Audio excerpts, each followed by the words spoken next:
Hello everyone, welcome back to my channel. मैं सीमा शर्मा आपके सामने लेकर आई हूँ गोवा की एक लोक कथा सूरज के रथ का दाहिनी घोड़ा पार्ट 2। पूंछ पकड़कर वह गाय के साथ नीचे पाताल में पहुँच गई। पाताल में पहुँचते ही तुरंत गाय की पूंछ छोड़ दी और इधर उधर देखने लगी। वहीं से बुढ़िया ने देखा कि पाताल में सब जगह जगमगाहट है, दिया दीप जलते हैं और तेज रोशनी गाय के ऊपर पड़ती है और वहाँ अद्भुत घटनाएं घटने लगी। गाय के नीचे जाते ही उसके गले में अपने आप साकल पड़ गई और छमछम करके कोई धुंधाड़ी में गाय का दूध दुहाने लगी। लेकिन जो भी कोई वह कर रहा है वह मात्र दिखाई ही नहीं दे रहा। बुढ़िया बहुत घबरा गई, कहाँ आकर फंस गई वह सोचने लगी और यहाँ वहाँ छिपने के लिए जगह ढूंढने लगी। लेकिन उसे कहीं भी जगह नहीं मिली, हर जगह उजाला ही उजाला था। तो क्या, एक कोने में खड़ी रह गई और जो कुछ सामने हो रहा था उसे चुपचाप देखने लगी। कुछ पल के बाद वहाँ झट से एक उन्माद सफ़ेद घोड़ा आया। वहाँ 2 कुंड थे, उसमें से एक कुंड में उस घोड़े ने छलांग लगाई और ऊपर आ गया। अब उसे राजपुत्र का रूप प्राप्त हो गया। राजपुत्र बनने के बाद उसने दूसरे कुंड के पानी में स्नान किया, वहाँ रखे नए कपड़े पहने। नज़दीक ही एक सुंदर पलंग था, उस पर आकर वह बैठ गया। उसके सामने अपने आप 5 पकवानों की थाली आ गई, दूध की एक प्याली आ गई, 5 सुपारी आ गए। उसके सामने एक दिया जलता रहा। राजपुत्र ने खाना खाया, दूध पिया, 5 सुपारी खाई और बिस्तर पर लेट जाने से पहले सूर्यदेव का स्मरण करके सामने जलते दिए से पूछा, दिए दिए दीपंकर, मेरे माता पिता क्या कर रहे हैं? दिया बताने लगा, बेटे के शोक में डूबे हैं। फिर पूछा, राज्य कौन संभाल रहा है? राज्य प्रधान संभालता है। फिर पूछा, मेरी पत्नी क्या करती है? उसने चौराहे पर भोजनालय शुरू किया है और आते जाते लोगों से वह नई खबर के बारे में पूछती है। दिए के ये कहते ही राजपुत्र कहने लगा, ठीक है। उसके बाद वह सो गया। बुढ़िया कोने में खड़ी रहकर यह सब देखती रही। ऐसी अद्भुत घटना उसने ज़िंदगी में पहली बार देखी थी। उसे अंदर ही अंदर चुलबुलाहट होने लगी। वह अपनी भूख प्यास भूल गई और आगे क्या होता है उसे उत्सुकता से देखने लगी। लेकिन उसके बाद कुछ घटनाएं नहीं घटती। रात गुजर गई और सुबह हो गई। सुबह होने पर पलंग पर सोया राजपुत्र उठा, फिर से पहले वाले कुंड में छलांग लगाई तो अब वह फिर से घोड़ा बनकर कुंड से बाहर आ गया। बाहर आते ही वह तेज़ी से उस पाताल नगरी से बाहर निकल गया। लेकिन वह कहाँ गया, बुढ़िया को कुछ नहीं पता चला।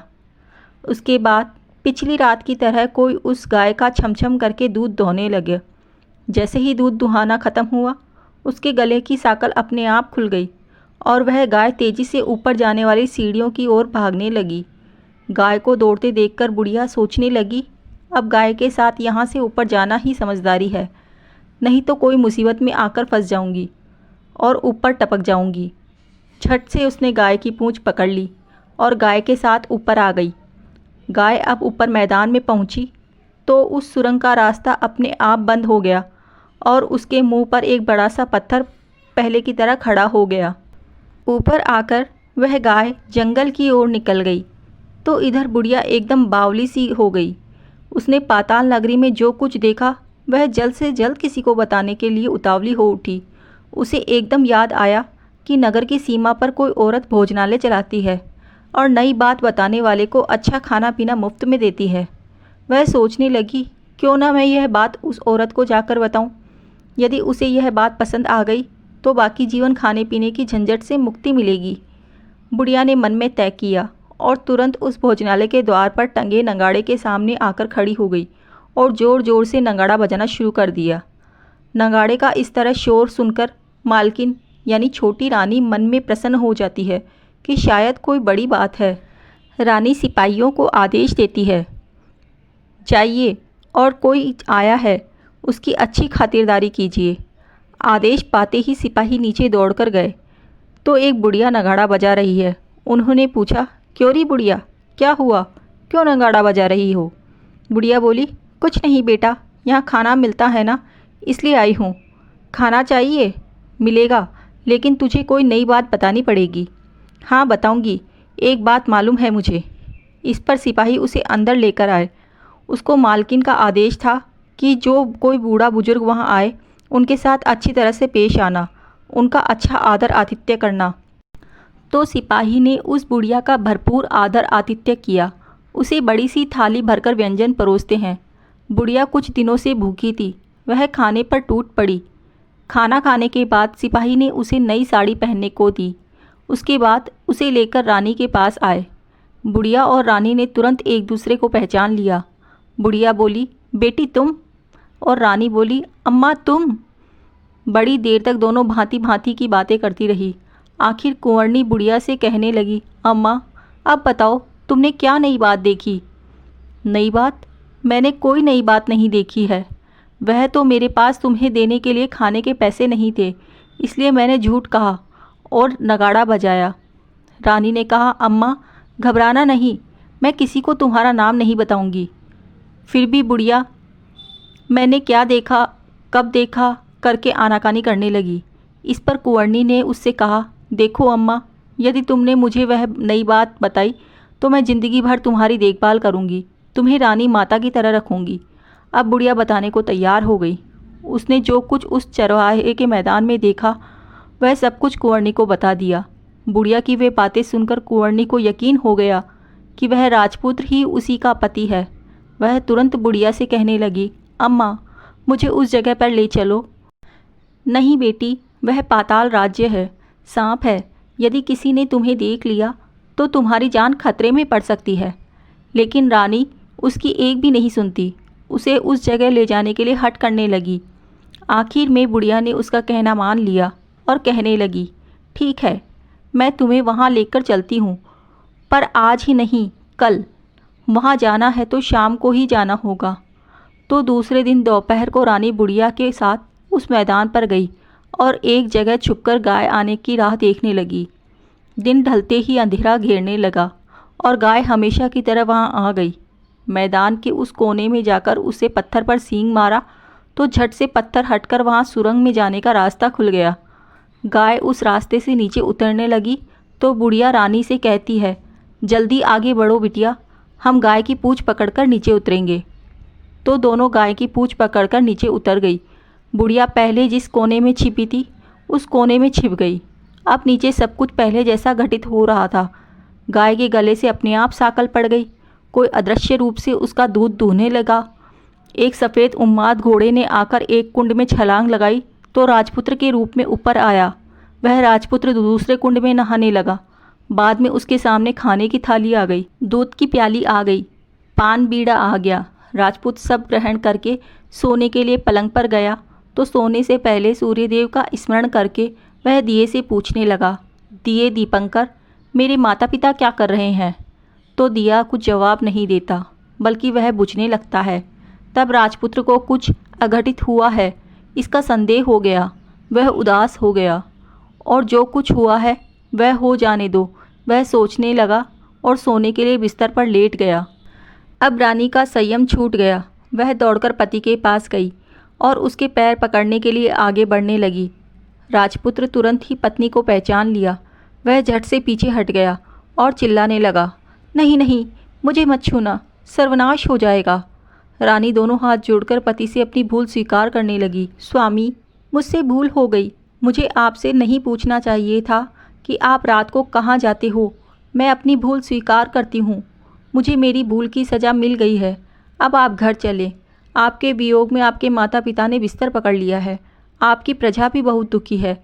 उस पर राजपुत्र कहने लगा, वही तो, एक बार तुम गलती कर बैठी हो, अब दोबारा मत करना, नहीं तो अब मैं तुम्हें जो दिख रहा हूँ वह भी नहीं दिखूँगा।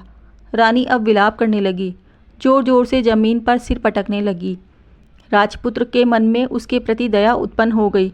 वह उससे कहने लगा, यदि तुम मुझे पाना चाहती हो तो तुम्हें एक काम करना होगा, पर काम कठिन है, लेकिन वह तुम्हें अकेले करना होगा। रानी ने कहा, कहो स्वामी, कितना भी कठिन काम हो मैं वह पूर्ण करूँगी। इस पर राजपुत्र ने उसे बताया, इस पाताल से ऊपर जाते ही तुम्हें एक घना जंगल नजर आएगा। ऐसे 6 जंगल पार करके एक 7वां जंगल मिलेगा। वह जंगल सबसे घना है। उस जंगल में बीचों बीच एक पीपल का पेड़ है। उसके आसपास की जगह पत्ते, फंदे, जटाएं, कांटे इत्यादि से ढक चुकी है। वहाँ बाघ, शेर, भालू, सांप सभी धमाधम चौकड़ी मचाते हैं। तुम्हें उन सब को भगाकर वह जगह साफ करनी है। उसकी गोबर से लिपाई करके पवित्र बनाना है, रंगोली से सजाना है। उसके बाद वहाँ धूप, कपूर, अगरबत्ती जलानी है। फूल कुमकुम से पेड़ के तने की पूजा करनी है। दूध दही से बने चावल का भोग चढ़ाना है। ये सब तुम्हें दोपहर को 12 बजने से पहले करना है। 12 बजने के समय तुम्हें उस जगह पर बैठकर सूर्य भगवान का ध्यान करना है। ठीक 12 बजे सूर्य भगवान का रथ वहाँ उतरेगा। वे वह सब कुछ देखकर खुश हो जाएंगे और कहेंगे, जिस किसी ने यह सब किया है उसे मैं मनचाहा फल दूंगा। जो तुम सामने जाकर उसके रथ का दाहिनी घोड़ा मांगना, मैं तुम्हें मिल जाऊंगा। इतनी बात कहकर राजपुत्र अपने पलंग पर सो गया और छोटी रानी भोर होने की राह देखने लगी। भोर होते ही वह बुढ़िया के साथ गाय की पूंछ पकड़कर ऊपर आ गई। ऊपर आने के बाद वह बुढ़िया से कहने लगी, अम्मा, अब मैं अकेले ही आगे जाऊंगी, तुम भोजनालय वापस जाओ। वह जंगल में जाकर राजपुत्र की बताई जगह ढूंढने लगी और स्वयं आरी से वह जगह साफ करने लगी। बाद में राजपुत्र ने जैसे बताया वैसे लिपाई पोताई करके वापस आ गई। दूसरे दिन पौ फटने से पहले ठीक उसी जगह जंगल में उस जगह पहुंची। वहां जाकर इत्र गुलाब का पानी छिड़क कर वह जगह सुगंधित हो गई। धूप अगरबत्ती जलाकर उसने पवित्र किया और पूजा की सब सामग्री वहां तैयार करके सूर्य भगवान का ध्यान करने बैठ गई। जैसे कि पति ने बताया था, दोपहर को ठीक 12 बजे सूर्य भगवान का रथ उस जगह पीपल के पेड़ पर आकर रुका है। सूर्य भगवान ने जब रथ से नीचे देखा तो सुगंधित वातावरण देखकर वह बहुत प्रसन्न हो गए। फिर वे बोले, जिस किसी ने यह काम किया है वह यहाँ आकर आज मुझसे कुछ भी मांग सकता है। रानी ने जब यह शब्द सुने तो बिना समय गवाए दौड़कर उनके सामने आ गई और उनको साष्टांग नमस्कार करने लगी और बोली, भगवान, वह मैं ही हूँ, मैंने ही यह जगह साफ की है। अच्छा, तो तुम्हें जो चाहिए वह मांग लो। भगवान, मुझे आपके रथ का दाहिनी घोड़ा चाहिए। सूर्य भगवान बोले, नहीं नहीं, मैं तुम्हें और कुछ भी दे सकता हूँ, लेकिन यह घोड़ा नहीं दे सकता। मेरे रथ के 12 घोड़े हैं, तुम चाहो तो और कोई घोड़ा मांग सकती हो, लेकिन यह दाहिनी घोड़ा नहीं, वह मैं तुम्हें नहीं दे सकता। छोटी रानी ने एक नहीं सुनी। वह सूर्यदेव से एक बात कह रही थी, वही दाहिनी घोड़ा दे दीजिए, नहीं तो मैं आपके पैरों में गिरकर अपनी जान दे दूंगी। अब सूर्यदेव धर्म संकट में पड़ गए। उन्होंने वचन दे दिया था, अब वे अपने वचन से पलट भी नहीं सकते थे। ठीक है, दे दिया तुम्हें घोड़ा, सूर्यदेव ने कहा। फिर एक बात और भी कही, देखो, मैंने तुम्हें घोड़ा तो दिया है, लेकिन वह तुम्हें यहाँ नहीं मिलेगा, तुम्हें उसे पाताल से जाकर लाना होगा। रानी बोली, पाताल में ही क्या भगवान, मैं उन्हें पाने के लिए कहीं भी जा सकती हूँ। रानी को वचन देकर सूर्यदेव अपने मार्ग चले गए और इधर रानी जंगल से अपने भोजनालय में आ गई। फिर वह बुढ़िया को लेकर उस मैदान पर आ गई। जल्दी ही शाम हो गई। शाम होते ही वहाँ वह गाय आ गई। उसने सींग मारकर सुरंग का पत्थर हटाया तथा नीचे उतरने लगी। रानी और बुढ़िया जल्दी से पूंछ पकड़कर नीचे उतर गई। नीचे पाताल में सब घटनाएं पहले की तरह ही घटने लगी। घोड़े का एक कुंड में नहाकर राजपुत्र बन जाना, नहा धोकर पलंग पर जाकर बैठना, खाने की थाली आना, दूध की प्याली आना, पान पीड़ा आना इत्यादि। लेकिन आज एक बात नहीं घटी। आज 2 थाली, 2 दूध की प्याली, 2 पान के बीड़े उसके सामने आए। वह कुछ नहीं बोला। अपने हिस्से की थाली खाकर, दूध पीकर, पान का बीड़ा चबाकर वह सोने चले गया और हमेशा की तरह दिए से पूछने लगा, दिए दीपंकर, मेरे माता पिता क्या करते हैं? दिए ने बताया, वह तुम्हारे शोक में मरने की स्थिति में पहुंच चुके हैं। ऐसा? झट से उसकी आंखों में आंसू टपकने लगे। फिर वह पूछने लगा, दिए दीपंकर, मेरे राज्य कौन चला रहा है? तुम्हारा राज्य प्रधान चला रहा है और वह सब कुछ हड़प चुका है। वह प्रजा पर बहुत अत्याचार कर रहा है। सुनकर राजपुत्र को बहुत गुस्सा आया। वह गुस्से से अपनी मुट्ठी भींचने लगा। अब वह पूछने लगा, दिए दीपंकर, मेरी पत्नी क्या कर रही है? अब दिया कुछ नहीं बोला, चुप रहा। अब रानी का संयम जवाब दे गया। वह दौड़कर पति के गले लग गई। अब मैं तुम्हें मिल गया, राजपुत्र कहने लगा। सच कहते हो, अब आप फिर से घोड़ा तो नहीं बनोगे ना? नहीं, दोबारा घोड़ा नहीं बनूंगा मैं। तुमने जो इतने सारे कष्ट उठाए हैं मुझे पाने के लिए, इसलिए सूर्यदेव ने मुझे सदा के लिए घोड़े के जन्म से मुक्त कर दिया है। राजपुत्र ने बड़े प्यार से कहा और उसे गले लगा लिया। उसके आंसू पोंछे। कुछ देर पश्चात भोर हो गई तो गाय की श्रृंखला टूटकर वह ऊपर भूलोक जाने लगी। रानी, राजपुत्र और बुढ़िया उसकी पूंछ पकड़कर ऊपर आ गए। ऊपर आने पर वे सीधे भोजनालय में पहुँचे। वहाँ का सब सामान लोगों में बांट दिया और उसको ताला लगाकर अपने राज्य में लौट गए। राजपुत्र वापस आता है तो उसके तेवर देखकर प्रधान घबरा गया। राजपुत्र ने उसे बंदी बनाकर कैदखाने में डाल दिया और राज्य की बागडोर अपने हाथ में ले ली। उसके बाद वह माता पिता को मिलने उनके महल में गया। तब राजपुत्र क्या देखता है कि उसके माता पिता उसके शोक में अस्थिपंजर बन चुके हैं। पुत्र को वापस आया देखकर मरणासन राजा रानी की आंखों से आंसू टप टप करके बहने लगे। इन दोनों ने पुत्र को गले लगाया, उसे प्यार से सहलाया। इतना होने के बाद सेहत में एकदम सुधार आने लगा। वे अब बिस्तर से उठकर बैठ गए, पुत्र को आशीष देने लगे। राजपुत्र के आने की खबर तुरंत राज्य भर में फैल गई। प्रजा खुशी से फूली नहीं समाई। प्रजाजन राजमहल के सामने इकट्ठे हो गए। राजपुत्र ने भी उन्हें दर्शन दिए। आज से उन्हें कोई दुख नहीं पहुंचाएगा, ऐसा वचन भी दिया।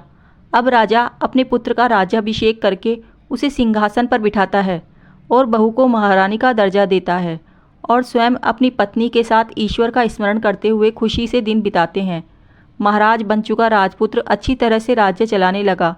अपनी पत्नी के साथ सुख शांति से जीवन बिताने लगा।